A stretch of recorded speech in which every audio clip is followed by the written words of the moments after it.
মাইজভান্ডারী তরিকার উদ্দেশ্যটা কি? অনেকে বলেন ভান্ডারীদের উদ্দেশ্য শুধু গরু আর মহিষ, এটা ছাড়া তারা আর কিছু বুঝে। যারা খাসলাতান গরু, যাদের খাসলত হচ্ছে কিসের খাসলত? গরুর খাসলত। গরু চিনে দেয়, ঠিক কিনা? যারা আকল, গরুর আকল, তারা মাইজভান্ডারে গরু দেখে। আর যাদের আকল আমিরুজ্জামার আকল, তারা মাইজভান্ডারে গিয়ে মদিনাওয়ালা দেখে। বড় করে বলে সুবহানাল্লাহ, ঠিক কিনা? আরো জোরে বলেন ঠিক কিনা? এখন গৌসুল আজম মাইজভান্ডারী তিনি যেই তরিকা লিখে দিয়ে গিয়েছেন এবং সেই তরিকার যিনি গৌসুল আজম মাইজভান্ডারীর পক্ষ থেকে এই তরিকার হাল ধরেছেন, তিনি হচ্ছেন আইনায়ে গৌসুল আজম, মাইনায়ে গৌসুল আজম, নবাবে গৌসুল আজম হযরত সৈয়দ দিলাওয়ার হুসাইন মাইজভান্ডারী কুদ্দিসা সিরহুল বারিয়া। বড় করে বলেন সুবহানাল্লাহ। দিলাওয়ার হুসাইন তিনি যেমন তেমন নাই, হুসাইনের যোদ্ধা, এবং তিনি আমাদেরকে মাইজভান্ডারী তরিকাকে সহজভাবে বোঝার জন্য আমাদেরকে একটি নিয়ামত দিয়ে গিয়েছেন, যেটাকে বলা হয় সপ্ত কর্ম পদ্ধতি, যেটার মাধ্যমে মানুষ সহজেই একটি শৃঙ্খলার মধ্য থেকে আল্লাহ পর্যন্ত পৌঁছতে পারে। বড় করে বলে সুবহানাল্লাহ। আচ্ছা বলেন তো, প্রত্যেক তরিকার একটা মিশন আছে না নাই? জোরে বলেন আছে না নাই?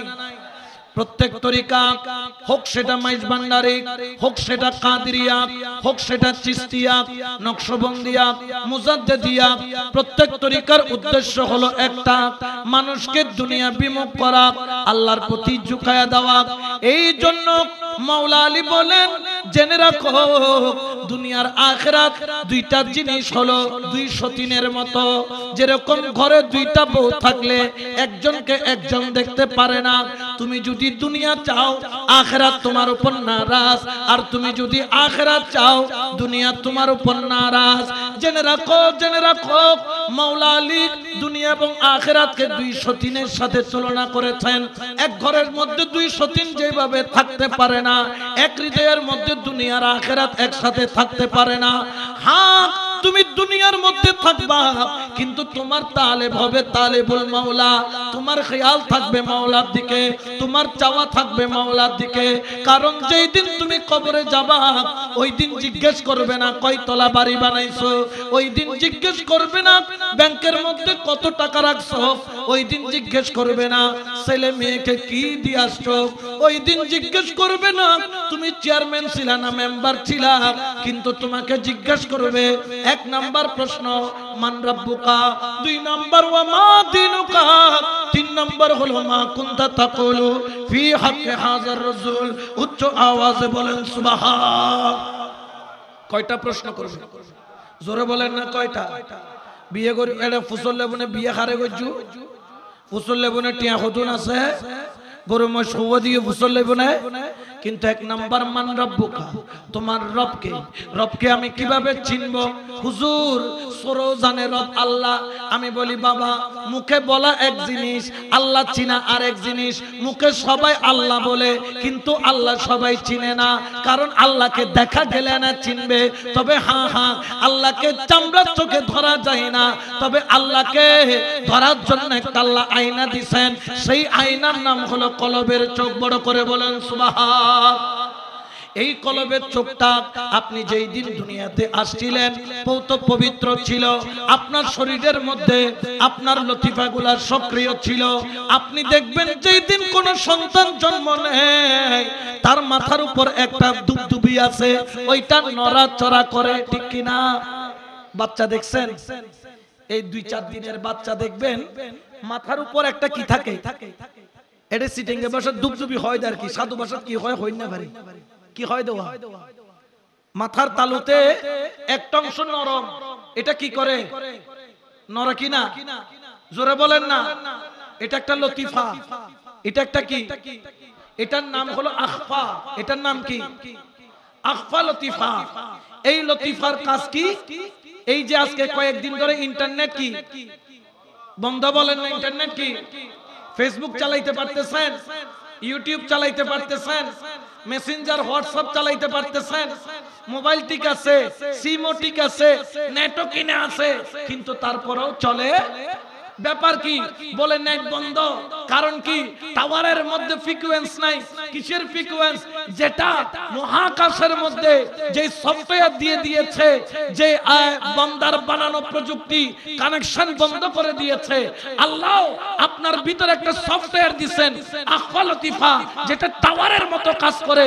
যেই দিন জন্ম নিয়েছিলেন ওই দিন এই টাওয়ারটা ঠিক ছিল, কিন্তু যত্ন নেন নাই।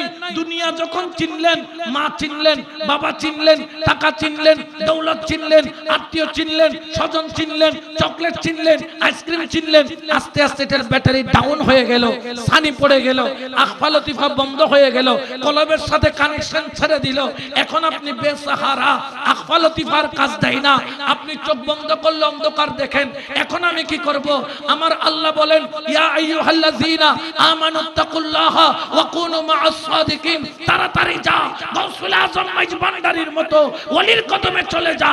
আবার যখন যাইয়া কানেকশন লাগাবি, টাওয়ারও চলবে, কলবও চলবে। বড় করে বলো সুবহানাল্লাহ। এখন এটা কি নরেনি? কি এত লেগে এখন কেন নরে?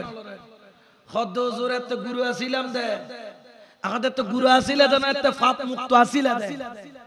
যখন জন্ম নিয়েছিলে তখন নিষ্পাপ ছিলা। দিন যত বাড়ছে পাপ কমছে না বাড়ছে? জোরে বলেন না। এই জন্য কানেকশন কি খুলেছে না বন্ধ হয়েছে? এই জন্য মানুষকে সঠিক পথে চালানোর জন্য ওসিয়ে গাউসুল আজম মাইজ ভান্ডারী, গাউসুল আজম মাইজ ভান্ডারী থেকে যে রূহানি তাওয়াজ্জু নিয়েছিলেন এবং ওনার যে বেলায়েতের খজিনা নিয়েছিলেন, এবং হযরত কিবলা তাকে নবাব এমনি ডাকেন নাই, সুবহানাল্লাহ, নবাব বলেছেন। এই জন্য ওনার একটা লকব হলো নবাবে গাউসুল আজম। আবার তাকে ময়না বলেছেন, আয়না বলেছেন। কারণ গাউসুল আজম মাইজ ভান্ডারীকে যদি দেখতে হয়, ওসিয়া গাউসুল আজম মাইজ ভান্ডারী নামের আয়না দিয়ে দেখতে হবে। ওসিয়া গাউসুল আজম মাইজ ভান্ডারী যখন তরিকতের খেদমতের দায়িত্ব নিলেন, তিনি বুঝতে পারলেন মানুষকে গুপ্ত রহস্যের একটি নকশা দিয়ে যেতে হবে। যেই নকশা তিনি আমাদেরকে দিয়ে গেলেন সপ্ত কর্ম পদ্ধতি, যার মধ্যে তিনি দুই ভাগে ভাগ করে আমাদেরকে দিলেন ফানায়ে সালাসা, রিপুর ত্রিভেদী বিনাশ স্তর। তুমি যদি রিপুকে দমন করতে না পারো, রিপু বলতে কি? যেমন আপনার মধ্যে কয়েকটি রিপু আছে, কাম, ক্রোধ, লোভ, মোহ, মদ, মাৎসর্য, যাকে ষট রিপু বলা হয়। এখন এই রিপুগুলার কাজ কি? রিপুগুলার কাজ হচ্ছে বান্দা থেকে আল্লাহর কানেকশনকে বিচ্ছিন্ন করে দেওয়া। যেমন আপনার সামনে একজন সুন্দর মেয়ে হেঁটে যাচ্ছে, আপনার অজান্তে আপনি ওই মেয়েটার দিকে কি আছেন? তাকিয়ে আছেন। কি আছেন? কিছুক্ষণ পর আপনি চিন্তা করলেন, কিরে আমি মেয়েটার দিকে কেন তাকাচ্ছি? কি জন্য তাকাচ্ছি? আমার মনটা দিকে গেল কেন? কেন? আপনার ভিতর থেকে আওয়াজ আসতেছে, এটা তুমি তাকাও নাই, আমি তোমাকে তাকাইতে বাধ্য। আপনার মধ্যে একটা রিপু আছে, কাম। যে রিপুর নাম কি? কাম। এই জন্য রাসূল বলেছেন, দুইটা জিনিস আমার জিম্মায় দিয়ে দাও, আমি তোমার জান্নাতের জিম্মাদার হব। একটা হলো 32 দাঁতের মাঝখানে কি? জিহ্বা। আরেকটা হচ্ছে দুই রানের মধ্যবর্তী অংশ। দুইটাকে যদি রাসূলের সুন্নতি তরিকায় চালাইতে পারো, রাসূলে পাক বললেন তোমার জান্নাতের গ্যারান্টি, জামিনদার আমি রাসূল হয়ে গেলাম। উচ্চ আওয়াজে বলেন সুবহানাল্লাহ। এটা তো সোজা বিষয়। ওলি আল্লাহরা এটার উপর কাজ করেছেন। কাম, ক্রোধ। ক্রোধ মানে কি? রাগ বলেন না, ক্রোধ মানে আমাকে ফোন দিচ্ছে, হুজুর, ও হুজুর আরে বাসো, এখন যে তোমার মোবাইলত কেন করি বাসাইও, হদ হুজুর বললো কইজই, এখন কইছেন মাথা কি গরমে গিয়ে এখন কইতে কইতে 22 তালাক পর্যন্ত। এখন তালাকত তো ফেরত আসতাম স্যার, এখন দিও কা দিবার আগে খেয়াল নছিল। হদ হুজুর রাগুড়ি গিয়ে দে কইন না বলে উষ্ণ আছিল, এখন উস্কি বড় বাড়ি জমা দিলে না। হুজুর একটা রাস্তা দেখেন না, যে আমার এই রাস্তা দেখানোর সুযোগ, আমি তোমাকে রাস্তা দেখাই, আমি আল্লাহর কাছে ধরা থাকবো, অন্য কোন হুজুরের কাছে যাও, উনি আপনাকে কি দেখাই দিবে? ইবে রাস্তা জিন্দি দেখাইবে, তুই দি যাইও, ইবের গানি বলবো খাদত আইলে তিতেন না। এখন তার কিন্তু তালাক দেওয়ার ইচ্ছা ছিল না, কিন্তু সে তালাক দিয়ে দিছে কিসের কারণে? রাগের কারণে। এই জন্য একটা কথা আছে, রেগে গেলেন তো হেরে গেলেন। এই রাগ আমাদেরকে এখন এত নিচু নিচু নিচুর দিকে নিয়ে গেছে, যেটা বলার বাইরে। এরপরে হচ্ছে লোভ।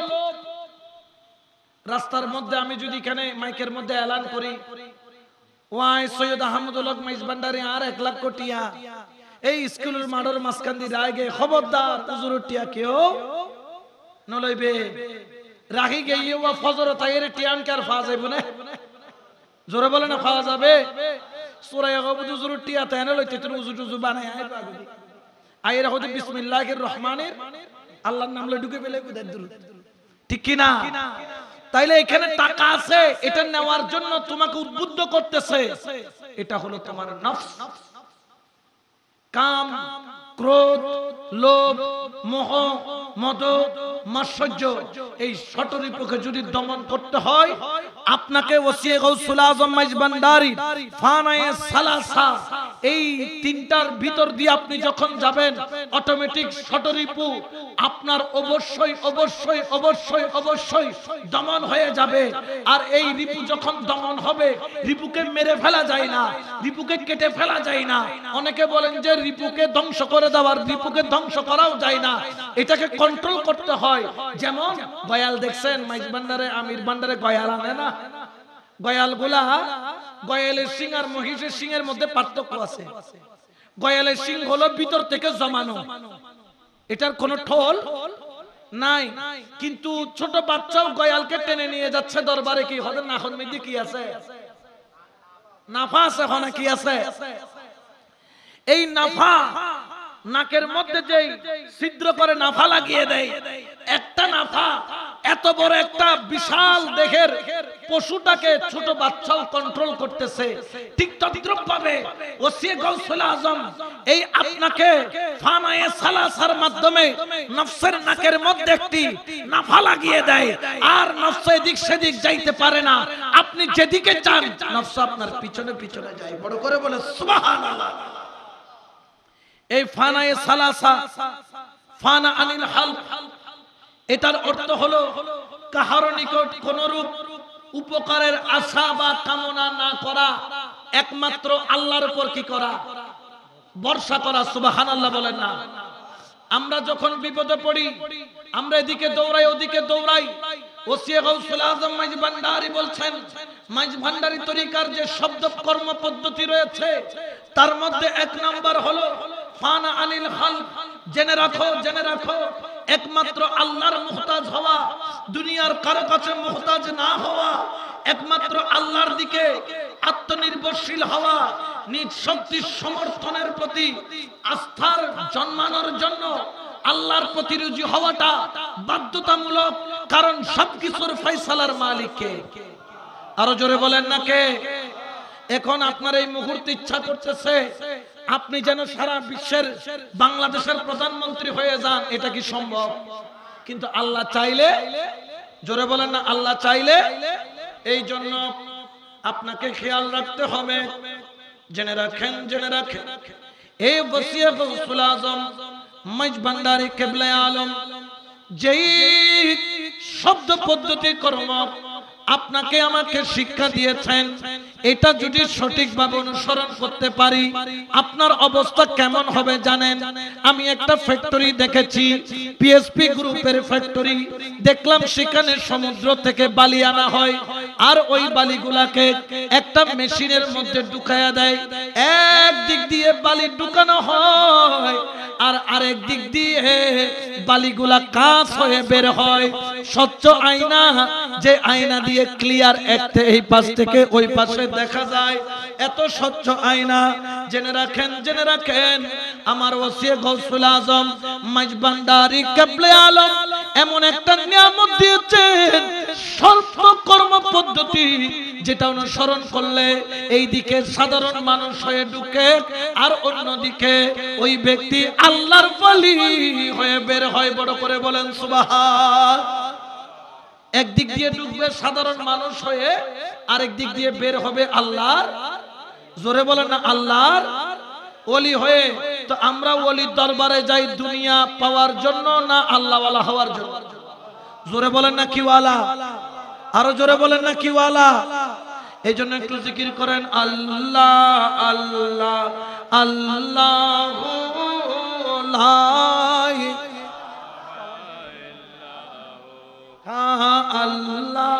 আল্লাহ আল্লাহ